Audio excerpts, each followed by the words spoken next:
Hello, hi అండి. Tasty biryani ఈజీగా ఇంట్లోనే ఎలాగ చేసుకోవాలో చూపిస్తా చూడండి. మటన్ బిర్యానీ చాలా టేస్టీగా ఉంటుందండి. ఈజీగా టేస్ట్ బాగుంటుంది. ఒకసారి ట్రై చేయండి. ఎలా చేయాలో చూపిస్తా. బాస్మతి రైస్తో చేసుకోవాలి, చాలా టేస్టీగా ఉంటుంది. మటను అర్ధ కిలో మటన్ తీసుకున్నానండి. నీట్గా వాష్ చేసుకొని పసుపు, తగినంత కారం, తగినంత సాల్టు, తగినంత అల్లం వెల్లిగడ్డ పేస్టు, ధనియా పౌడర్, అది మటను బిర్యానీ మసాలా అండి, అది జీలకర్ర, మిరియాలు, లవంగాలు, దాల్చిన చెక్క, మన పెరుగు మధ్యలో చేసుకుని వేసుకోవాలండి చిక్కగా. పుదీనా, కొత్తిమీర అన్నీ బాగా మిక్స్ చేసుకోవాలండి. మొత్తం మిక్స్ చేసుకొని ఒక అరగంట పైన నానబెట్టుకోవాలి. అలా మూత పెట్టుకొని మటను. అంతలోపు మనం బియ్యము మనం నానబెట్టుకోవాలండి. అవి కూడా ఒక అర్ధగంట బాగా వాష్ చేసుకొని నానబెట్టుకోవాలి ఒక అర్ధగంట. తర్వాత ఆనియన్స్ సన్నగా కట్ చేసుకొని అలా అన్నీ విడివిడిగా చేసుకోవాలండి. చేసుకొని తగినంత ఆయిల్ వేసుకొని ఆనియన్ వేయించుకోవాలండి. డార్క్ గోల్డెన్ కలర్లో రావాలి.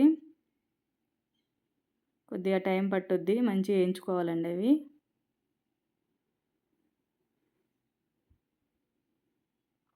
అలా వేగాలండి. వేగిన తర్వాత తీసి పెట్టుకొని పక్కకి అదే బౌన్లో కొద్దిగా ఆనియన్స్ సన్నగా కట్ చేసుకొని కొద్దిగా ఎర్రగా వేయించుకోవాలి. తర్వాత 2 పచ్చిమిర్చి మనం కలిపి పెట్టుకున్నది మిశ్రమం దాంట్లో వేసేసుకోవాలండి. కుక్కర్లో అయితే తొందరగా ఉడుకుతుందని కుక్కర్లో వేసినానండి. అట్లా అంతా కలుపుకొని మిక్స్ చేసుకొని ఒక 4 విజిల్ వచ్చిన దాకా అలాగే వదిలేయాలండి. అంతలోపు మనం బిర్యానీ చేసుకుందాం. అలా వాటర్ ఎక్కువ పోసుకోవాలండి. బిర్యానీ ఆకు, చెక్క, లవంగా అన్నీ వేసుకోవాలండి. సాజీరా, సాల్టు, తగినంత కొద్దిగా ఆయిల్ వేసుకుంటే మనకు బాస్మతి రైస్ కొంచెం విడివిడిగా ఉంటుందండి. అట్లాగే పుదీనా మనం కట్ చేసుకొని పుదీనా వేసుకోవాలి. పుదీనా వేసుకున్న తర్వాత కొద్దిగా కొత్తిమీర వేసుకోవాలి. సాల్టు కొంచెం సరిపోయి మైన వేసుకోవాలండి. తక్కువైతే మళ్ళీ సప్పగా ఉంటుంది. వాటర్ ఎక్కువ వేసుకోవాలి. ఎక్కువ వేసుకుంటేనే బాగా ఉడుకుద్ది. అంటుకోకుండా బాగా ఉడకాలి. అలా ఉడకాలండి. అలా ఉడకబట్టిన తర్వాత మనం అట్లా ఉడికించుకోవాలి. 70% ఉడికించుకోవాలండి. అలా ఉడికిన తర్వాత మనము ఒక చిల్లుల గిన్నెలో అంతా వడపోసుకోవాలి. అలా చిల్లుల గిన్నెలో మొత్తం వాటర్ ఏం లేకుండా. అంతలోపు మన కుక్కరు ఉడికిందో లేదో చూసుకోవాలి. నేను 4 విజిల్ ఉంచినానండి. ఉడికిందో లేదో చూసి ఉడికితే మనం ప్రిపేర్ చేసుకోవాలి. ఉడకుంటే మళ్ళీ ఒకసారి పెట్టుకునే ఏం కాదు. అలా ముక్క అలా ఉండాలండి. జ్యూసీగా ఉడకాలి, మెత్తగా. అలా ఊరికి అట్లా అంటేనే మెత్తగా ఉడికిపోతేనే టేస్ట్ బాగుంటుంది. ఉడక్కుంటే టేస్ట్ ఉండదు. ఇదన్నీ ఒక దాంట్లో తీసి పెట్టుకుంటున్నానండి. దాంట్లో తీసి పెట్టి దానిపైన కొంచెం ఆనియన్స్ వేయించుకునేవి దాని మీద పెట్టాలండి.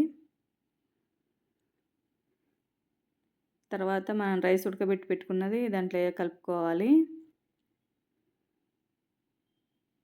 అలా రైల్లోకి వేసుకొని కట్ చేసుకున్న ఆనియన్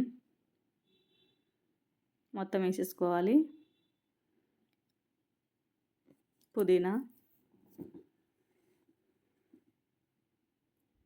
కొత్తిమీర, నెయ్యి, అలానే కలర్ ఫుడ్ అండి. ఫుడ్ కలర్ ఉంటే వేసుకోండి, లేదంటే లేకపోయినా పర్లేదండి. వేసుకొని అన్నీ మూత పెట్టుకొని ఒక 5 మినిట్స్ అలా ఉడికించుకోవాలండి. అంతే అండి, రెడీ.